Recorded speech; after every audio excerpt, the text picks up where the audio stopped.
Welcome back to episode 32 of More Than Words, where we discover that the canals of Cheshire and Staffordshire were essentially built by people who hated each other, connected places that didn't want to be connected, and then immediately became obsolete the moment the railways turned up and said, was any of this really necessary? This week, a hamlet so tiny it should barely qualify for a postcode, yet somehow ended up with a radio dish the size of a small cathedral pointed at deep space. A market town that survived a royalist siege, celebrated its relief by pinning foliage to its lapels, and managed to fit a bear escape into a separate disaster on a completely different occasion. And a city that's technically 6 Thames in a trench coat and absolutely refuses to pretend otherwise. Expect Victorian bottle kilns belching smoke like Mordor's HQ, a canal network held together by parliamentary paperwork and mutual resentment, and a hamlet that went from watercress farming to hosting thousands of American troops rehearsing for D-Day, apparently without anyone asking whether this required planning permission or at least a polite note to the parish council. Think industrial heritage meets rural Staffordshire, narrated by someone who has spent this week marching purposeful laps of an airport terminal, being physically relocated by the wind on an otherwise routine local circuit, and following in the footsteps of a Tongan king. As you do. This is episode 32. Staff and Nonsense. Okay, time for our stage stats. The total distance covered so far is 1,776 kilometres, which is 61.58% of the full 2,884 kilometre journey, which means we've officially lumbered past the 3/5 mark. It feels like progress, and for once the numbers aren't rolling their eyes.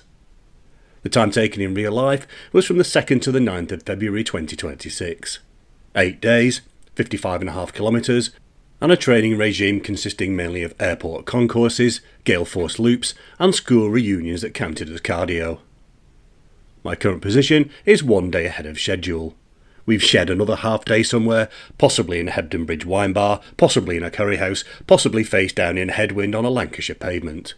Either way, still just ahead, still nudging our way forward, and the boots remain mostly waterproof. IRL. Tonga in cheek. Some very different methods of accumulating mileage this week. It began, somewhat randomly, with a trudge around Manchester Airport while waiting for Mrs W to return from a week in the Tenerife sunshine. Nothing says dedication to the cause, quite like power walking past Terminal 2 drop-off zones while other people are returning bronzed and relaxed. Still, the numbers don't move themselves. If that means circling short-stay car parks like a man who's lost both his car and his sense of proportion, so be it. A couple of local loops followed, including one undertaken in 40 mph winds that turned a standard 50-minute circuit into a live-action demonstration of why humans sometimes shouldn't be outdoors. The outward leg, with the wind behind me, was accomplished at a pace that briefly made me feel like an elite athlete. On the way back, I was leaning forward at 45 degrees, advancing at the speed of a bored glacier, questioning every life choice that had led me to this exposed stretch of pavement. The Met Office helpfully defines a force 8 on the Beaufort scale as gale force, with wind speeds of 39 to 46 mph, describing twigs broken off trees and generally impedes progress. I can confirm the accuracy of that last observation, which is one of those magnificently understated British phrases that could equally apply to a broken traffic light or standing behind someone at a cash point who's forgotten their PIN. In this case it meant, you will not be reaching your destination today unless your destination is sideways. More socially ambitious mileage came courtesy of a school reunion in Hebden Bridge. There were 5 of us, which is about half the usual turnout, although I'm choosing to interpret this as quality control rather than the slow collapse of my social circle. Hebden Bridge is one of those towns that collects accolades like other places collect potholes. Set in the Calder Valley with steep wooded hillsides, it's been voted the 4th funkiest town in the world by British Airways High Life magazine, the best small market town in the UK, and the greatest town in Europe. It even made National Geographic's cool list, which presumably surprised the locals about as much as being told the Pennines are quite hilly. The walking element turned out to be fairly minimal, largely because Hebden Bridge has a way of encouraging lingering. It has a defiantly independent high street and manages to feel both picturesque and faintly buzzing, as though the whole town is powered by cortado. We drifted between wine bars, hipster establishments with exposed brick and a side order of virtue signalling, and eventually a curry house, racking up more units than steps if we're being honest. Nobody complained though. If you're going to fall short of your walking target, Hebden Bridge is an excellent place to do it. The week's most satisfying outing though came from an entirely impromptu Monday decision to head to Dovestone Reservoir. Dovestone is part of a system, including Yeoman Hey and Greenfield reservoirs, that supplies water to surrounding areas and sits up in Saddleworth Moor country, all big skies, brooding hills and water that looks permanently braced for weather. Normally, the car park there is a competitive sport in its own right, a slow motion ballet of 3-point turns and passive aggressive waiting. But on a February Monday, it was blissfully civilised. And in a twist absolutely no one, least of all me, expected, there's a Tonga connection. During a visit for the royal wedding of Charles and Diana in 1981, the King of Tonga visited here. To commemorate the moment, a carved stone has been set into the dam wall of Yeoman Hey Reservoir. Why the King of Tonga, while in Britain for the royal wedding of the century, chose to nip up to a reservoir in Greater Manchester for a look around is a question the stone doesn't answer. Maybe he'd heard about the parking. Maybe he just fancied a walk. Maybe he was collecting reservoirs like Pokemon. We'll never know. Following in the footsteps of Tongan royalty, we did a 6-miler, looping Dovestone and heading up towards Yeoman Hey, the path skirting water on one side and steep gritstone edges on the other. It's the sort of landscape that makes you feel outdoorsy and virtuous, even if you're mostly discussing what you're going to have for lunch. Which, inevitably, we did, retiring to a nearby pub and efficiently reversing any calorific deficit we might have created, well before getting back in the car. But that's the point really. The miles provide the justification, the pub provides the meaning. And that's stage 32 done, IRL. From airport pavements to gale force local loops, from hipster bars to a Monday morning reservoir with a surprise Tongan cameo. 55.5 kilometres ticked off in 8 days. And the challenge stays on track. Good enough. Virtual Insanity Stage 32. Wardle to Checkley. We're leaving leafy Cheshire behind now, waving goodbye to the artisanal cheese shops, medieval timber frames and villages named after Anglo-Saxon landowners, and heading east into Staffordshire, where the scenery stops posing for Instagram and starts looking like it's been through something. In exchange, we get bottle kilns, Victorian factory chimneys, and an entire city stitched together from 6 reluctant towns who spent most of the 20th century pretending the merger was a clerical error that would eventually be reversed if everyone just kept quiet. This is canal country, slow-moving waterways that once hauled salt, coal and fragile ceramics across England before the railways arrived, patted them on the head and said, "That's adorable, but no." Along the way, we'll hit locks, junctions, astronomical telescopes in places that absolutely shouldn't have them, at least one proper Civil War siege, and more pottery references than you can shake a commemorative Wedgwood plate at. This is the stretch where industrial heritage collides with rural Staffordshire, and where every other building either made crockery, used to make crockery, or is quietly wishing it still did. Cosmic interference. We kick off in Wardle, a Cheshire village so small it could be outvoted by a moderately sized book club.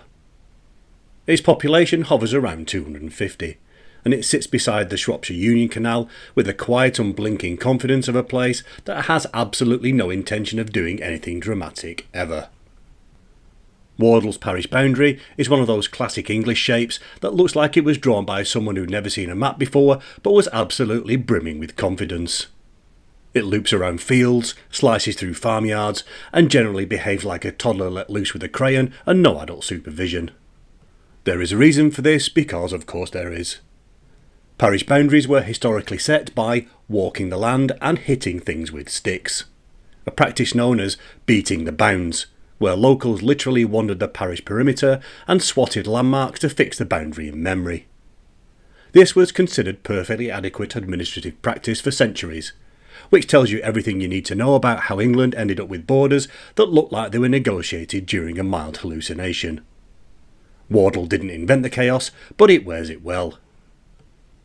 The name itself comes from Old English meaning watch hill, which implies that Anglo-Saxons once stood here scanning the horizon for Vikings, Mercians, or perhaps just a canal boat that was running late even by 10th century standards. Wardle doesn't get its own shout-out in the Domesday Book. Instead, it appears under the much larger Bunbury parish, medieval England's equivalent of being CC'd on an email but not mentioned by name. For centuries, it remained agricultural and unremarkable. Then World War II arrived and Wardle accidentally became interesting. RAF Cavalry sat right on its doorstep. A full airfield with 3 concrete runways, built in 1941 and 1942 as part of the wartime expansion programme, and later used as a flight training station. After the war, the airfield was decommissioned and, in classic British fashion, handed back to agriculture. Because if there's one thing this country loves, it's turning military infrastructure into fields, golf courses, or retail parks with names like The Hangar. But the real plot twist came in 1966, when scientists from Jodrell Bank erected the Mark III radio telescope on the former airfield site. This wasn't some garden shed stargazing contraption. It was a fully steerable 25-metre dish, remotely operated from Jodrell Bank and used as part of the Merlin interferometer network. A giant metal ear pointed at the universe, quietly listening for cosmic whispers while pretending not to notice the cows. On the off chance you missed advanced astronomy at school, interferometry means combining signals to get a sharper picture of the universe. And that's exactly what the dish did, quietly observing galaxies, quasars and anything else that drifted into view, all while maintaining the air of a village curtain twitcher with a PhD. For 3 decades, Wardle was part of a national network dedicated to constructive interference. Which is ironic, because in most villages, interfering is what happens when someone asks you why you've put your bins out on the wrong day. The telescope was dismantled in 1996, just in time for the internet to arrive and demonstrate humanity's unique ability to invent a technology capable of connecting the entire planet, while simultaneously using it to miscommunicate faster, louder and with far greater efficiency than ever before. Canal of Worms. Just down the towpath sits Barbridge Junction, one of those places that exist purely because canals occasionally need to split up and go their separate ways. It's here that the Shropshire Union Canal's main line meets the Middlewich branch, which heads northeast towards the Trent and Mersey Canal after several decades of bickering, bankruptcies and parliamentary paperwork that would make even the most patient civil servant consider a career change. The whole saga began with the Chester Canal, authorised in 1772 with grand ambitions. A route from Chester to Middlewich plus a branch to Nantwich. Unfortunately, the company ran out of money with the sort of efficiency you'd normally only see in doomed tech startups, and by 1779 they'd only managed to reach Nantwich, leaving the Middlewich link as a sort of expensive daydream. The canal promptly failed commercially, because it turns out a canal that doesn't actually connect to anything useful is not in fact a thriving business model. By 1781, the company was so financially doomed they offered to hand the entire canal over to their main creditor, who wisely declined to inherit the aquatic equivalent of a burning skip. They limped along until the 1790s, when the construction of the Ellesmere Canal suddenly made the Chester Canal part of a larger network and therefore marginally less pointless, and the Middlewich branch was finally opened in September 1833. The Trent and Mersey Canal, still furious about the whole thing, refused to allow a direct connection and instead built the tiny Wardle Canal with a single lock. A petty little choke point designed purely to maintain control of the junction and impose extortionate tolls on anyone foolish enough to use it. These tolls weren't abolished until 1888, by which point the railways had stolen most of the business anyway, and everyone involved was thoroughly fed up. Today, Barbridge Junction is a peaceful spot favoured by narrowboaters, dog walkers and people who enjoy watching canal boats attempt three-point turns at a speed normally reserved for glaciers and cancelled paperwork. Locked out. A mile and a half southeast of Barbridge sits Hurlston Junction, the point where the Llangollen Canal peels off from the Shropshire Union Main Line and immediately begins climbing through 4 locks, hauling boats 34 feet upward as if the canal has suddenly remembered it's got places to be. The junction marks the moment two 18th century ambitions collide. The Chester Canal heading northwest towards Chester, and the Ellesmere Canal striking out towards Llangollen and the limestone quarries of North Wales. The Llangollen Canal, originally just an Ellesmere Canal branch, was built to carry limestone and slate, but its real stroke of genius was the water supply. A navigable feeder from the River Dee at Horseshoe Falls, completed in 1808. This wasn't a natural cascade, it was Thomas Telford turning plumbing into theatre. The Weir's distinctive horseshoe curve regulated flow, kept the canal topped up even in dry spells, and simultaneously looked scenic enough to trick tourists into thinking they'd discovered a beauty spot. In reality, it's a giant tap disguised as a waterfall, still hydrating Cheshire 2 centuries later, while engineers remain smug from beyond the grave. Water still flows from the Horseshoe Falls along the canal to Hurlstone Reservoir, a Victorian piece of infrastructure that's quietly supplied both the canal and local drinking water for over 200 years, while receiving roughly the same level of public enthusiasm usually reserved for plug sockets and tax codes. The Hurlstone locks themselves are a favourite with boaters, walkers, dogs, and anyone who enjoys watching strangers attempt hydraulically assisted problem solving in public. Immediately after the top lock, the canal ducks under the A51, then heads west towards Llangollen via the Pontcasilta aqueduct.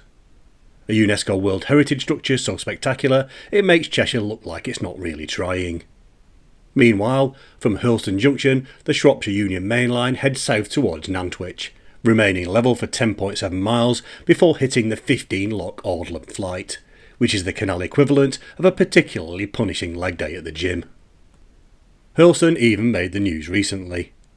In the early hours of the 22nd of December 2025, a bank failure on the Llangollen Canal between Hurlstone and Frankton drained an estimated 1 million gallons of water, leaving 2 narrowboats stranded at the bottom of the breach and 2 more perched on the edge like confused herons. All residents were safely evacuated with no casualties, though presumably with some very strong opinions about canal maintenance. Apparently, even 200-year-old infrastructure has days where it simply decides it's had enough. Shelf inflicted. Beam bridge is what happens when a canal bridge gets ideas above its station and decides it's a settlement now. It isn't. It's barely even a hamlet, more of a geographical afterthought with a postcode, wedged between Hurlstone and Nantwich on the Shropshire Union Canal, a stretch engineered in the 1830s with that kind of long, ruler-straight cuttings that scream, "Telford designed this and he will not be taking questions." This is infrastructure built by a man who clearly believed curves were a moral failing. Telford did, however, leave behind a little signature flourish. The sort of thing that reminds everyone he was involved and ensures boaters still mutter his name like a mild curse. The Shroppy Shelf is a shallow underwater ledge lurking along the canal, built to protect the banks from erosion, but more commonly used to trap boats with the enthusiasm of a Labrador charging into a pond. Mooring here becomes a sort of public performance art, a frantic ballet of fenders, ropes and whispered swearing, all performed with the desperate hope that nobody's filming it for TikTok. It's a sort of quirk only a Victorian engineer could create, technically sensible, practically infuriating, and still ruining afternoons 2 centuries later. A town for all seasons. And then we hit Nantwich, and suddenly there's actual stuff to talk about. Population just over 14,000, and a market town with among the highest concentrations of listed buildings in England, which is basically the heritage equivalent of winning a Grammy, but in the best medieval timber frame category nobody televises. The name is a linguistic cocktail. Welsh Nant, stream or valley, plus witch, saltworks, though medieval scribes also tried out something that looks like Nametwihik, which, again, looks less like a place name and more like someone sneezed mid-parchment. Either way, the Romans rocked up, tasted the brine, and decided this was the place to make everything salty enough to survive a winter in Chester. Salt made Nantwich. By 1530, there were 400 salt houses, the Tudor equivalent of having a Pret on every corner. Brine was boiled, evaporated and monetised for centuries, until the 19th century when mined rock salt from elsewhere in Cheshire undercut the whole operation. A reminder that innovation is just capitalism's way of telling you your job is now a museum exhibit. But Nantwich pivoted, as all towns must when the economy pulls the rug. Victorians flocked here to soak in brine, cure gout and loudly complain about the weather. The Snow Hill outdoor brine pool opened in 1883 and is still going, heated to 24 degrees centigrade, that limbo temperature where you're not sure if you're relaxing or being gently poached.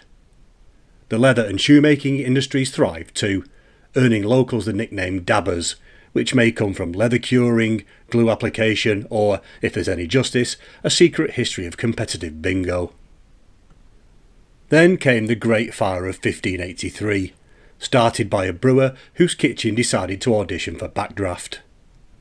It burned for 20 days, destroyed 150 buildings and, crucially, released 4 bears from the Bear Inn, turning the whole thing into a Tudor-era fever dream. Imagine trying to fight a fire while also thinking, is that a bear? Nantwich, where even disasters come with bonus wildlife. After the fire, Queen Elizabeth I sent £1,000 and launched a national fundraising appeal, making this one of the earliest examples of a successful GoFundMe, minus the passive-aggressive updates. During the English Civil War, Nantwich was the only Cheshire town to back Parliament, instantly becoming as popular with royalists as a parking inspector on Christmas Eve.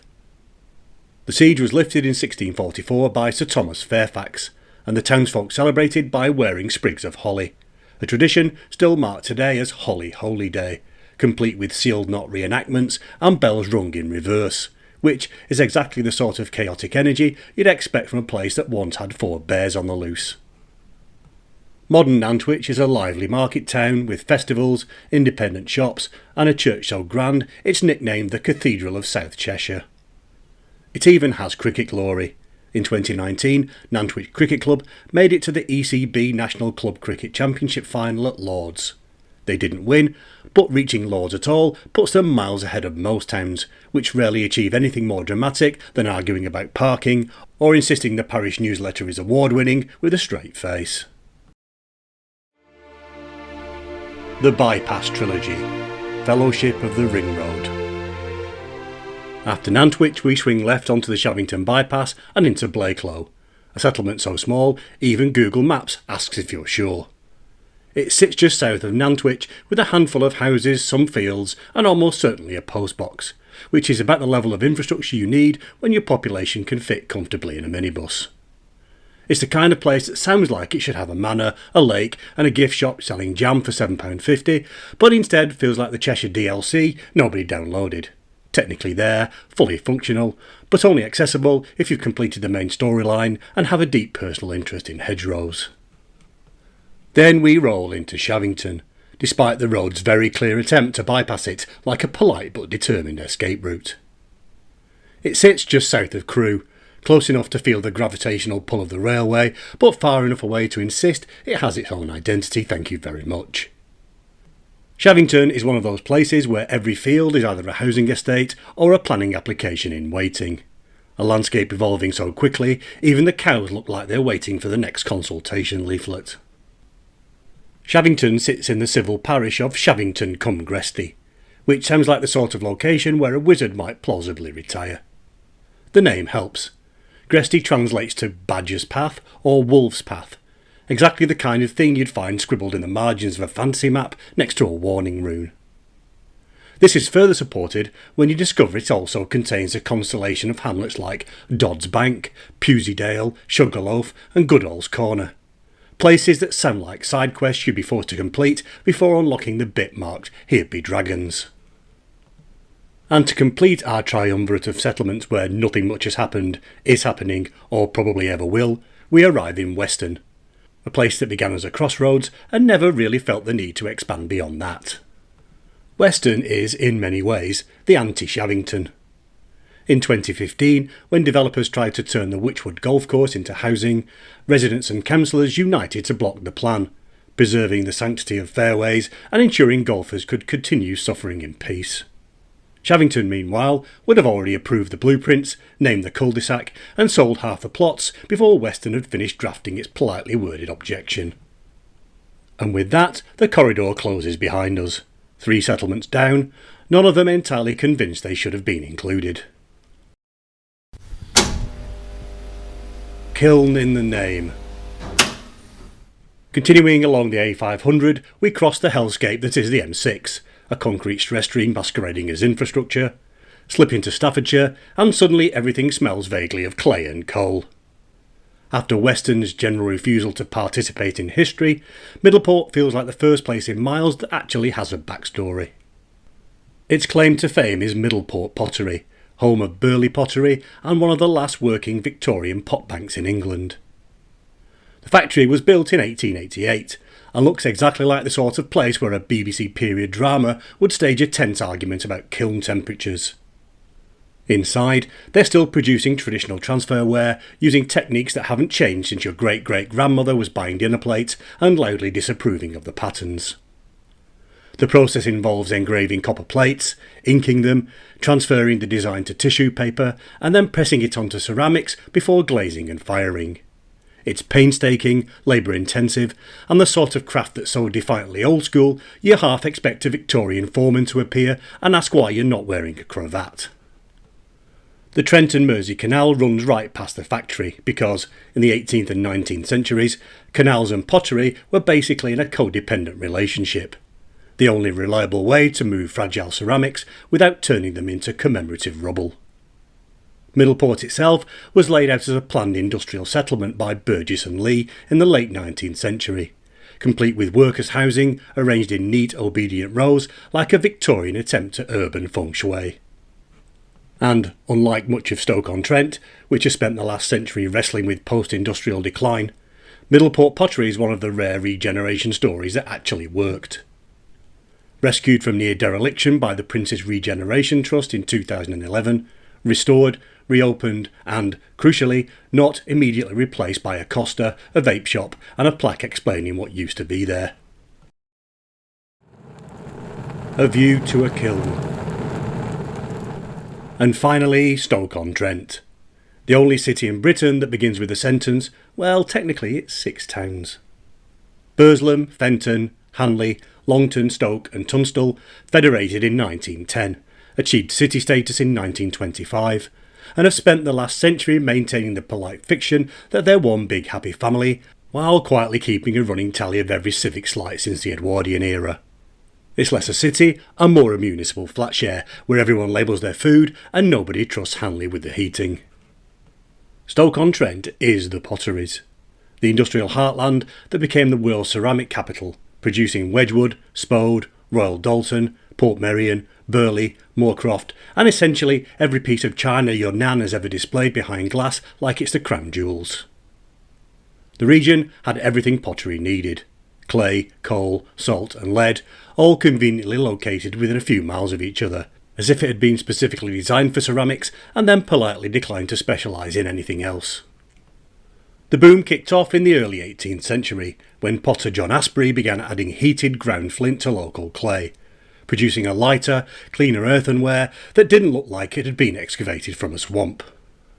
The flint came from the south coast or France, shipped to Liverpool and hauled inland to mills where it was ground into a fine silica dust that routinely gave workers silicosis. James Brindley later patented a water-based grinding method that reduced the airborne dust, a major improvement by 18th century standards, even if it didn't exactly turn pottery work into a wellness retreat. By 1785, Staffordshire had 200 potteries employing 20,000 people, around 10% of the county's population. The skyline was dominated by thousands of bottle kilns, pumping out smoke like Mordor's regional office, except with more teacups. Josiah Wedgwood revolutionised the industry, inventing the pyrometer, mechanising production, introducing the engine-turning lathe, and spearheading the Trent and Mersey Canal. Josiah Spode standardised the bone china recipe still used worldwide: bone ash, china clay and stone. The perfect blend for tea sets and commemorative plates celebrating royal weddings, jubilees and any other event Britain insists on immortalising in crockery. The industry thrived into the 20th century, but decline set in by the 1970s. 200 factories became 30. The steelworks closed in the 1980s, the last coal mines in the 1990s, and Stoke-on-Trent entered its heritage and tourism phase, the British industrial life cycle where you go from workshop of the world to nice museum about when we used to make things. In 2024, Stoke-on-Trent finally got the global recognition it's been quietly angling for, World Craft City status, awarded by the World Crafts Council, officially confirming that the Potteries is still the world capital of ceramics and giving the city something to put on brochures that isn't, come see where we used to make stuff. And despite its industrial past, Stoke-on-Trent is surprisingly green, one of the UK's greenest cities, home to Central Forest Park, Hanley Park and a patchwork of green spaces that make the city feel like it's trying to apologise for the whole bottle kilns as skyline phase. The Regent Theatre brings in West End shows, and the cultural scene is doing its best to evolve while still acknowledging that pottery is basically the city's entire personality, and pretending otherwise would be deeply suspicious. Nearby sits Victoria Hall, built in 1888 to commemorate Queen Victoria's Golden Jubilee, and now a Grade 2 listed concert hall at the heart of the cultural quarter. A venue that looks like it was designed for Handel, but now spends its evening politely tolerating stand-up comedy. It was also, for one glorious night, headlined by the 12-piece soul band I play with, performing to an audience of around 1,000 people. Though, in the interest of honesty, this was during the Stoke Beer Festival, so we may not have been the main draw. The crowd was enthusiastic, but it's hard to tell whether they were cheering for us or for the concept of beer in general. In short, Stoke-on-Trent is 6 towns in a trench coat, a ceramics empire built on clay and stubbornness, a city that once powered the world's tableware and now powers its own heritage industry, and somehow, against all odds, it works. It's also where Robbie Williams and Staffordshire oatcakes come from, which tells you everything you need to know about the city's capacity for both showmanship and carbohydrates. The times they are a-changing. From Stoke you drift south and suddenly the world goes rural. Not escape to the country, more escape to the country-ish, because Blythe Bridge is the sort of village that looks peaceful until you realise half the traffic is just trying to survive the A50. It sits on the River Blythe, a tributary of the Trent, and has been doing its best impression of a small, quietly competent Staffordshire settlement for centuries. It grew up along the old Roman road, and the village got its name from the stone bridge built over the River Blythe in the late 18th century. Then the railway arrived in 1848 because the Victorians loved nothing more than laying track through anywhere that didn't actively move out of the way. Blythe Bridge Station sits on the Crewe Derby line, and the station is over 170 years old, though the original buildings were demolished in the early 1990s, leaving it with the architectural charisma of a municipal bus shelter. In 2010 it won East Midlands Train's Best Small Station Award, which suggests the competition must have been a plank of wood with a timetable blue tack to it. The village's most heroic son is Ernest Egerton, born here in 1897, who received the Victoria Cross for single-handedly capturing a German machine gun post and taking 20 prisoners in 1918 while wounded. There's now a permanent memorial outside Blythe Library Centre, and the village holds an annual Ernest Egerton VC Day, which is exactly the sort of quiet, grounded hero celebration small communities excel at while the rest of the country argues about bin collections. Local journalism clung on here longer than in most places too. The Blythe and Forsbrook Times, established in 1896 and proudly independent for more than a century, was one of the last holdouts in a landscape where most local papers have been replaced by websites that load 47 ads before you even see the headline. But even that resilience had its limits. The family-owned publisher, Times, Echo and Life Publications, finally closed its doors after 127 years, worn down by post-pandemic financial pressures. A small, stubborn light going out, and replaced, inevitably, by autoplay videos, sponsored banners, and the faint sound of your laptop fan screaming in despair. More trouble than it's worth. Draycott in the moors sounds like the sort of place where a brooding Victorian heroine might wander about in a nightgown, staring into the mist and waiting for a doomed lover to return from the war. In reality, the moors refers not to a Bronte-esque windswept melodrama, but simply the Staffordshire moorlands. Rolling farmland, hedges, and the occasional tractor doing 12 miles per hour with the absolute confidence of a vehicle that knows you can't overtake it. The name Draycott sounds like it should involve boats being heroically hauled across some wild windswept landscape, but the truth is far muddier, literally. It comes from Old English, dray, a drag, sledge or slipway, and cot, a cottage, and the boat portage theory is mostly local wishful thinking. Historians reckon it's far more likely referring to the place where carts, sledges, or whatever heavy misery people were hauling had to be dragged across wet ground or up the local hills. And Draycott's etymology was proven painfully accurate a couple of years ago, when Cheadle Road decided to interpret its town's name as a personal challenge. It transformed itself into 2 feet of liquid farmland, forcing cars to literally drag their way through a sea of mud. Drivers were abandoning vehicles like it was the last chopper out of Saigon, and residents were describing scenes straight out of a disaster movie. It turns out the Old English weren't being poetic. They were just accurately forecasting what happens when the moorlands get a proper soaking. GI views. Cresswell is one of those Staffordshire hamlets so small it feels like it's actively trying to avoid being found. The settlement equivalent of someone who sits at the back of the pub, hood up, hoping nobody asks them to join the quiz team. It barely registers on maps unless you zoom in so far you can see individual sheep. The name comes from Old English cress, watercress, plus well, spring, which is exactly the sort of pastoral soft focus etymology tiny English hamlets specialise in. Once upon a time, watercress grew here, and that's literally our whole personality. It's the linguistic equivalent of a sepia filter. And then, in 1943, Cresswell's personality changed overnight when the United States Army turned up with several thousand troops and said, "Hi, we live here now." This was Camp Cresswell, officially Camp Bolero, part of Operation Bolero, the massive American build-up before D-Day. For a brief, surreal period, this quiet corner of Staffordshire became a bustling military base full of Nissen huts, mess halls, vehicle depots, and Americans who had never encountered rationing, queuing, or the concept of making tea without boiling the life out of it. Local residents went from having about 100 neighbours to several thousand, most of whom spoke in accents ranging from Brooklyn to Alabama, and treated Staffordshire lanes like they were training for the Indy 500. At its peak, the camp held thousands of troops preparing for the largest amphibious invasion in history, which is quite the glow-up for a hamlet whose modern population is smaller than a moderately successful Pilates class. As part of the wider Bolero build-up, Cresswell also found itself hosting elements of the US Army Chemical Warfare Service, the people responsible for smokescreens, decontamination drills, and the general "if Hitler gets spicy with gas, we're ready" contingency. Staffordshire was a major Bolero county for these specialist units, so the sight of Americans practising smoke deployment in a field normally reserved for cows was, briefly, completely normal. They ran gas defence drills, maintained chemical mortar equipment, and rehearsed decontamination procedures in case the Normandy landings turned into something out of a nightmare. For a hamlet whose previous brush with hazardous substances had mostly involved manure, the sudden arrival of men in protective gear must have felt like someone had accidentally ordered the deluxe wartime expansion pack. Check yourself before you wreck yourself.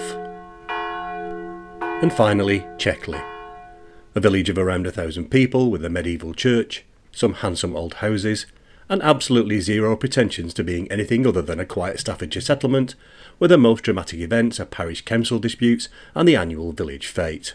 The one with the cake competition that's been won by the same person for 7 straight years, and is now causing levels of resentment normally reserved for planning applications and hosepipe bans. The name probably comes from Old English meaning chackers clearing, although personally I prefer the alternative proposal. Chack, stump, plus lay, clearing, meaning clearing where the tree stumps remain, suggesting Anglo-Saxon land management did not include risk assessments focused on trip hazards. Checkley's architectural showpiece is St Mary and All Saints, a Grade 1 listed church whose oldest parts date to the 12th century. Charles Masefield, poet, local historian, and man with very specific feelings about Staffordshire churches, once described it as the finest church in the north of the county of Staffordshire. The qualifier is what makes it funny. It's not sweeping praise.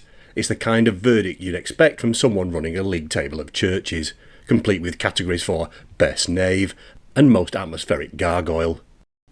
The churchyard also contains fragments of Saxon cross shafts, because Checkley has been quietly existing for far longer than anyone gives it credit for. Geographically, Checkley sits on the north bank of the River Tean, with views toward the Weaver Hills, part of the southwestern Pennines. It's the sort of landscape that inspires poetry, until you try driving through it at 5 p.m. and realise the roads were designed for horses, and haven't been meaningfully updated since the Doomsday Book. The Staff of Legends. And that's stage 32 done.